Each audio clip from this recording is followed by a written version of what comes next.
मेरी माँ के गुजर जाने के बाद से ही मैं अपनी मामा के यहाँ रहती थी। मेरी मामी बहुत सुंदर थी, जो भी उन्हें देखता बस देखता ही रह जाता। शादी को भी 1 साल ही हुआ था। इस बीच मेरी मामी कई बार अपने मायके जा चुकी थी। मुश्किल से 10 किलोमीटर की दूरी पर मामी का मायका था। मामी का बार बार मायके जाना मुझे अजीब लगता। एक दिन मैंने मामी से मजाक मजाक में पूछ लिया, मामी आप हर 15-20 दिन पर किसी न किसी बहाने मायके चली जाती हो, आपका कोई चक्कर वक्कर तो नहीं? मेरी इस बात पर मामी बहरा गई और बोली, मायके में मेरी माँ बीमार रहती है, घर में और कोई नहीं है। मेरे मामा मामी लखनऊ में रहते हैं, उसे देखने वाला कोई नहीं, इसलिए मुझे बार बार जाना पड़ता है। जब तुम्हारी शादी होगी ना, तब तुम्हें इस बात का एहसास होगा, समझी?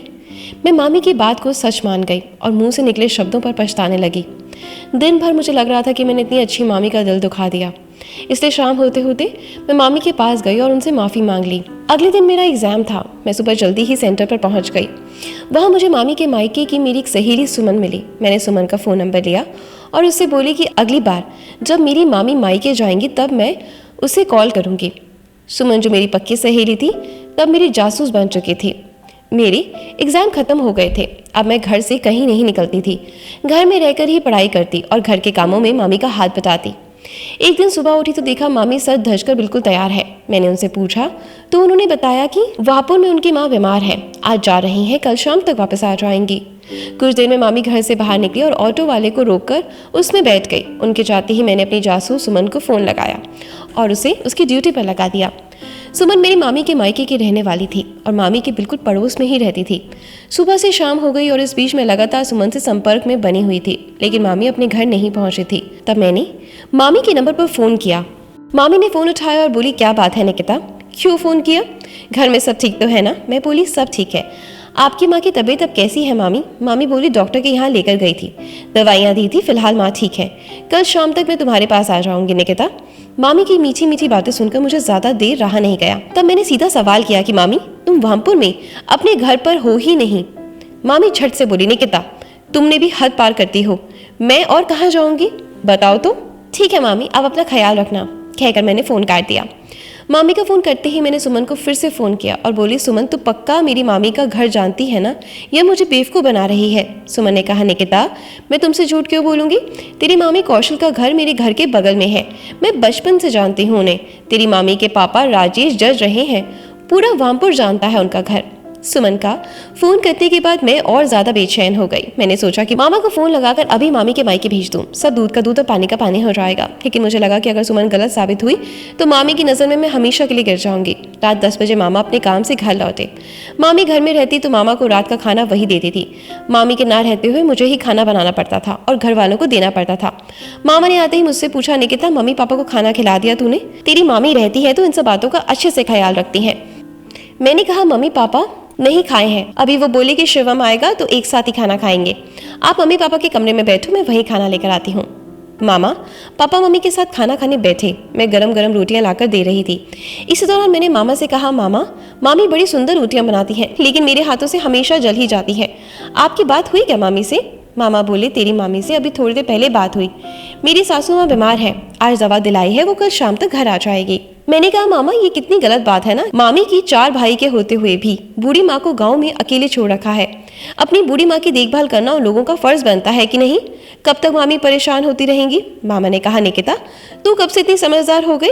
वैसे मैं इस इशू पर तेरी मामी से बात कर चुका हूँ, वो कहती है उसकी माँ ही लखनऊ नहीं जाना चाहती, वो अकेली वाहपुर में रहती है क्योंकि वहीं उनका दिल लगता है, वो वाहपुर में आखिरी समय बिताना चाहती हैं। तो इसमें कोई क्या करे, उनके 4 बेटे उनके अपने साथ शहर में रखना चाहते हैं, लेकिन वो नहीं चाहती। मेरी सास के पास बहुत रुपया है निकिता, पिछले महीने मुझे अपने बिजनेस के लिए रुपयों की ज़रूरत थी, मैं बहुत परेशान था। मैंने सास से बोला, उन्होंने झट से मुझे 5 लाख रुपए दे दिए। मेरे ससुर राजेश अलावा सिविल जज थे और मेरी सास भी अच्छी पोस्ट से रिटायर्ड हुई है, मोटा पेंशन मिलता है उन्हें। उनके सारे बेटे बहू अपनी अपनी जगह खुशहाल हैं। 3 बेटे तो सरकारी नौकरी में हैं और एक बेटे का अपना बिजनेस है। लखनऊ वाले साले साहब ने तो बहुत आलीशान घर बनवाया है, लेकिन सासू माँ वहाँ भी नहीं जाती, कहती हैं इतने बड़े घर में मेरा दम घुटता है। मैं समझ गई कि मामी के बार बार मायके जाने से मामा को कोई दिक्कत क्यों नहीं होती, क्योंकि मामा जब भी अपने बिजनेस के लिए अपनी सास से रुपया मांगते हैं वो झट से उन्हें रुपया दे देती हैं। ये अलग बात है कि मामा अपना काम निकाल कर उन्हें रुपया लौटा देते हैं। सास और दामाद के बीच इस तरह की लेन देन चलती रहती है, इसलिए मामी जब मर्जी अपने मायके जाती हैं और मामा को कोई दिक्कत नहीं होती। मामा और मामी एक ही कॉलेज में थे, दोनों में प्यार हो गया और घर वालों ने भी अपने बच्चों की खुशी के लिए दोनों की शादी करवा दी। वरना मामी की अमीर घर वालों के आगे तो हम लोग कुछ भी नहीं। लेकिन ये कैसा प्यार है कि शादी के 3 साल में ही मन भर गया और इधर उधर मुंह मारने लगे। सबको खाना खिलाकर मैं सोने चली गई, लेकिन मुझे नींद नहीं आ रही थी। मैं यही सोच रही थी कि अगर मामी वामपुर में माँ के पास नहीं है तो वो है कहाँ। मैंने एक बार फिर से सुमन को फ़ोन लगाया, लेकिन फ़ोन रिसीव नहीं हुआ। सुबह मैं उठी तो मेरे फ़ोन की घंटी बजी। सुमन का फ़ोन था।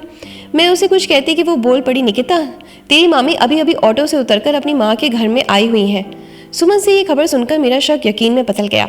अब मैं समझ गई कि मामी रात भर कहीं और थी और सुबह अपने घर पहुंची हैं ताकि वो अपने झूठ पर पर्दा डाल सके। मामी अब मामा को फ़ोन करेंगे और अपनी माँ से बात कराएंगी ताकि मामा को किसी तरह का कोई शक ना हो। मैं कमरे से बाहर निकली और सुबह का नाश्ता तैयार करने में जुट गई। मामा नाश्ते पर बैठे ही थे, उनके फ़ोन पर मामी का फ़ोन आ गया और मामी ने अपनी माँ से मामा की बात कराई। नाश्ता कर मामा अपने काम पर चले गए। दिन का खाना बनाकर मैं भी अपनी पढ़ाई में लग गई। दोपहर में थोड़ी आंख लग गई। सुमन का फ़ोन आया तो वो बोली मामी अभी अभी वहाँ से निकली हैं। शाम 4 बजे तक मामी घर पहुँच गई और पापा मम्मी से मिलने के बाद सीधा वो मेरे पास आई और बोली, निकिता आजकल तुम्हें मेरी बड़ी चिंता होती है। कल तुमने फ़ोन किया तो मुझे अच्छा लगा। मैं बोली, आपकी मम्मी की तबीयत अब कैसी है मामी? वो बोली, अभी तो फिर भी ठीक है। मामी अपने कमरे में चली गई और मैं अपने बेड पर पड़े हुए मामी के चरित्र का विश्लेषण करने में लग गई। कैसी बचलन औरत है मेरी मामी, बेशर्मी की सारी हदें पार कर दी। मामी ने मेरी शरीफ मामा के साथ बहुत बड़ा धोखा कर रही है। ये औरत ऐसे बहुत कुछ। मामी ने मामा से लव किया था, लेकिन क्या लव ऐसा ही होता है? कैसी चरित्रहीन औरत है मेरी मामी। मामा के सामने बड़ी शरीफ बनती है। मैं मामी के चेहरे से नकाब उतारकर फेंक देना चाहती थी, लेकिन मेरे पास मामी के खिलाफ कोई ठोस सबूत नहीं था। इसलिए मैं खामोशी के साथ वक्त का इंतजार करने लगी। अभी 15 दिन भी नहीं बीते थे कि सुबह सुबह मामी फिर से मायके जाने के तैयार हो गई। मैं मामी से बोली कि कब तक वापस आओगी मामी? मामी बोली, कल दोपहर तक आ जाऊंगी। वो क्या है? मम्मी के खाते में उनकी पेंशन आई हुई है, वो बीमार है तो रुपया निकालने मुझे ही जाना पड़ेगा। मैं बोली, ठीक है मामी, आप निश्चित होकर जाएं, मैं रात का खाना बना दूंगी। मामी निकलते ही मैंने मम्मी से कहा, मम्मी मैं कॉलेज के लिए निकल रही हूँ, शाम तक आ जाऊंगी। और स्कूटी स्टार्ट करके मैं मामी के ऑटो के पीछे निकल पड़ी। वामपुर की दूरी 10 किलोमीटर की थी, लेकिन ट्रैफिक और सड़क खराब होने की वजह से 1 घंटा लग जाता था। मामी वामपुर के रास्ते पर थी तो मुझे लगा कि मैं पीछा कर रही हूँ। मामी को इस बात का शक तो नहीं हो गया। तभी मामी का ऑटो करोड़ बाकी और मुड़ गया और कुछ ही देर में एक पुराने मकान के गेट के सामने जाकर रुक गया। ऑटो वाले को किराया देने के बाद मामी सीधे उस घर में चली गई। घर के बाहर लगी टूटी फूटी नेम प्लेट पर लिखे नाम को गौर से पढ़ा तो सुनील कुमार लिखा हुआ था। मैं हेलमेट लगाए हुए थी। वापस मुड़ी और अगले 1 घंटे में घर पहुंच गई। रात को सभी को खाना खिला देने के बाद मैं मामा से बोली, मामा मामी से बात हुई क्या आपकी? मामा ने कहा, हाँ शाम को बात हुई थी, अभी खाने के बाद एक बार फिर बात कर लूँगा। वैसे तो तुझे आजकल अपनी मामी की बड़ी चिंता होती है। मामा की बात सुनकर मैं कुछ बोलती कि मेरी नानी बोल पड़ी, शिवम बेटा तू तो दिन भर घर से बाहर रहता है, यही दोनों मामी भांजी सगी बहनों की तरह घर में रहती है, दोनों के बीच बहुत प्यार है। ये देखकर मुझे बहुत सुकून मिलता है। तेरी बीवी कौशल आज सुबह ही निकिता के रिश्ते की बात कर रही थी, तुझे भी बताया ही होगा। मामा बोले, हाँ कौशल के लखनऊ वाले भैया का एक साला है पंकज, यही करोल बाग में रहता है, अभी 1 साल पहले ही रेलवे में ज्वाइन हुआ है, उसी से निकिता के रिश्ते की बात कर रही थी। सभी को खाना खिलाकर मैं अपने कमरे में आ गई और बेड पर लेटकर सोचने लगी कि मैं मामी के रिलेशन में कभी भी शादी नहीं कर सकती। वो औरत बच्चलन है, अपने परिवार में रिश्ता जोड़कर मामी अपने कुकर्मों पर पर्दा डालना चाहती है। और कहीं ये पंकज ही तो नहीं जिसके साथ मामी का चक्कर चल रहा है, क्योंकि मामा ने बताया कि पंकज करोल बाग का रहने वाला है। ये सब सोचकर मैं मामी को कोसे जा रही थी और मुझे मामा पर बहुत तरस आ रहा था कि वो जिस औरत पर आंखें मूंद कर भरोसा करते हैं वो औरत तो छुपी हुई नागिन है। सुबह हुई तो सुमन का कॉल आया कि उसकी मामी अभी अभी माँ के घर पहुंची हैं। हर बार की तरह मामा के फ़ोन पर मामी का फ़ोन आया। मामा ने अपनी सास की बात की और पता चला कि मामी दोपहर तक घर पहुंच जाएंगी। धीरे धीरे सप्ताह गुजरते गए। इस बीच घर में मामी के साथ पहले जैसे ही बर्ताव करती ताकि उन्हें ज़रा भी शक ना हो। मैं उनकी गहरी राज जान चुकी थी। एक दिन मैं घर से बहाना बनाकर निकली और सीधे करोल बाग उसी जगह पहुंची जहां मैंने पिछली बार मामी को जाते हुए देखा था। मैं उस मकान के सामने की किराना दुकान पर गई और हेलमेट सर पर लगाए हुए दुकान वाले से पूछी, अंकल क्या पंकज इसी मकान में रहते हैं? दुकानदार बोला, इस मकान में तो पंकज नाम का कोई नहीं रहता। मैंने और ज़्यादा सवाल नहीं किए और वापस घर आ गई। मैंने कसम खाई कि मैं इस बार मामी को रंगे हाथ पकड़ूंगी। एक दिन सुबह उठी तो मुझे मामा से मालूम हुआ कि घर में लखनऊ से मामी के कुछ रिश्तेदार आने वाले हैं। मामी भी बड़ी खुश नजर आ रही थी और मामा भी सुबह से बिजी थे। 10 बजे तक घर के बाहर एक बड़ी सी कार आकर रुकी। मामी के लखनऊ वाले भैया भाभी आए हुए थे, साथ में पंकज नाम का लड़का भी था। सभी मुझे देखने आए थे। मैं मनी मन बहुत गुस्सा हुई। एक बार तो लगा कि मामा को अभी सारी बात बता दूं, फिर कुछ सोच कर रुक गई। गुस्से को काबू कर सभी के साथ नॉर्मल बर्ताव करने लगी।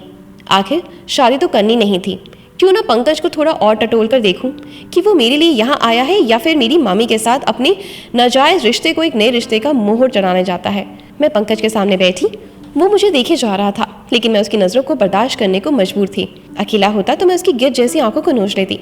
मामी बड़ी जोश के साथ सभी मेहमानों की आओ भगत में लगी हुई थी। रिश्ता उनकी मामी के भाई का था, लेकिन इस वक्त वो लड़की वालों की तरफ से ही थी। पंकज को देखकर मुझे बार बार गुस्सा आ रहा था। अगर वो मेरी मामी का आशिक ना होता तो लड़का बुरा नहीं था। सुंदर, गठीला और कामयाब लड़के आजकल कहाँ मिलते हैं। मेरे घर वालों को तो ये रिश्ता बहुत पसंद आया। सभी शादी के लिए राजी थे। मामा ने समझदारी दिखाई और बोले कि लड़की का ग्रेजुएशन फाइनल होने के बाद ही शादी की तारीख तय करेंगे। मेरी ग्रेजुएशन में अभी 1 साल का वक्त था। मैंने राहत की सांस ली। मामी के काले कारनामों का भांडाफोड़ करने के लिए इतना वक्त काफी था। पंकज के घर वाले भी इस रिश्ते से खुश थे और पंकज भी मेरे नंबर पर लगातार मुझे कॉल करने लगा। मैं उससे बात कर लेती ताकि मैं उसकी मंशा बखूबी जान सकूं। इस बीच पंकज मुझे कई बार बाहर मिलने की जिद करता। मुझे उसकी इस बात से बहुत गुस्सा आता, लेकिन मैं अपने गुस्से को जाहिर नहीं होने देती और हर बार टाल जाती। मैं इस ताक में थी कि मैं इन दोनों को एक बार रंगे हाथ पकड़ लूं। 2 दिन से लगातार बारिश हो रही थी और इस बरसात में मामी के अंदर की हवस की आंख भड़क उठी थी। शायद इसलिए मामी ने मायके जाने की तैयारी कर ली। बड़ी देर तक इंतजार के बाद जब कोई ऑटो वाला नहीं मिला तो मैं मामी से बोली, मामी आज बारिश की वजह से शायद ऑटो वाला तैयार ना हो, इसलिए आज आप मत जाइए। मौसम ठीक हुआ तो कल चले जाना। मामी ने कहा कि नहीं, उन्हें किसी भी कीमत पर आज ही निकलना है। बड़ी मुश्किल से उन्हें ऑटो मिला और वो निकल गई। मामी के घर से निकलते ही मैं भी कॉलेज का बहाना बनाकर घर से निकल गई। मामी के कुकर्मों को अपनी आंखों से देखने वाला एक गवाह तो मेरे साथ, इसलिए मैंने सुमन को पूरी बात बता दी थी। उसे करोल बाग में ही बुला लिया था ताकि मैं अकेली न पड़ जाऊं। हल्की बारिश के बावजूद सही समय और बताई गई जगह पर सुमन मुझे मिल गई। मुझे मेरी सहेली पर नाज था जिसे मैं अपना मानती थी। वो चुड़ैल निकली। सुमन जो मेरी अपनी नहीं थी, वो इस वक्त मेरे लिए जान हथेली पर रखकर आ गई थी। अब स्कूटी पर सुमन और मैं मामी के ऑटो का पीछा कर रहे थे। थोड़ी ही देर में मामी का ऑटो उसी पुराने मकान के आगे रुका। मामी मकान के अंदर दाखिल हुई। मामी के अंदर दाखिल होते ही मैं और सुमन भी मकान तक पहुंच गए, लेकिन तब तक मेन गेट बंद हो गया था। मकान की बाउंड्री जर्जर हालत में थी। थोड़ी सी कोशिश में हम उस दीवार को फांद कर घर के अंदर दाखिल हो सकते थे। मैंने सुमन को गेट पर ही रुकने का इशारा किया और अपने मोबाइल से मामा को मैसेज टाइप कर दिया, मामा मैंने आपको लोकेशन सेंड की है, आप इसी लोकेशन पर जितना जल्दी हो सकता है पहुंच जाएं। आपके लिए यहाँ एक बड़ा सरप्राइज है। मैं डर रही थी ये सोचकर कहीं पंकज जैसे मुस्टंडे ने मुझ पर हमला कर दिया तो। उस चुड़ैल को तो मैं अकेला ही संभालूंगी, लेकिन पंकज को नहीं। इसलिए बाउंड्री से अंदर दाखिल होते ही मैंने सुमन से कहा कि वो गेट पर ही रुके और जैसे ही मेरी चीख सुने वैसे ही गली में शोर मचाना शुरू कर दे ताकि यहाँ लोग जमा हो जाएं। और मैं घर के अंदर दाखिल हुई। अंदर से कोई बहुत पुराना भूत बंगला टाइप वाला मकान लग रहा था। एक छोटी गैलरी के बाद मुझे ठीक ठाक कमरा नजर आया। मैं धीमे कदमों से कमरे तक पहुंच गई, लेकिन तभी मामी को कमरे से बाहर निकलते देखा तो मैं डर गई और मेरे पैरों से लगकर वहां रखा गमला नीचे गिर गया। मुझे वहां देखकर मामी चौंक गई और बोली, निकिता तुम यहाँ? मैं भी अपने गुस्से को काबू नहीं कर पाई और बोली, मैं अकेली नहीं हूँ, गेट पर मेरी सहेली खड़ी है और मामा भी थोड़ी देर में पहुंचने वाले हैं। मैंने उन्हें लोकेशन सेंड कर दी है। तुम्हारे पापा का घर अब भर चुका है मामी, निकालो उस गुंडे को बाहर जो मेरा पति बनने निकला था। तुम दोनों ने भी गजब की प्लानिंग की थी, लेकिन मैं तुम्हारी इस खौफनाक प्लानिंग को पहले ही समझ गई थी। मामी के चेहरे का रंग पूरी तरीके से उड़ चुका था। वो बोली, निकिता तुम्हें बहुत बड़ी गलतफहमी हुई है। अंदर पंकज नहीं, मेरी बूढ़ी माँ है। अंदर आओ और खुद देख लो। मैं गुस्से से बोली, झूठ मत बोलो कौशल, तुम्हारी माँ तो वहाँ वामपुर में रहती है। मामी कुछ कहती इससे पहले सुमन भी वहाँ पहुँच गई। सुमन को देखकर मामी और भी हैरान हो गई और बोली, दोनों अंदर चलो, मैं सब बताती हूँ। हम दोनों डरते डरते कमरे में पहुंचे तो देखा कि बेड पर एक बूढ़ी औरत लेटी हुई है, जिसे देखकर हम दोनों का गुस्सा खत्म हो गया। मैं कुछ बोलती तभी मामी ने कहा, इस माँ ने मुझे जन्म दिया है और वामपुर वाली माँ ने मुझे पाला है। हम 6 बहनें हैं। मेरे पापा लोकेश वामपुर में राजेश अलावत के यहाँ ड्राइवर की नौकरी करते थे।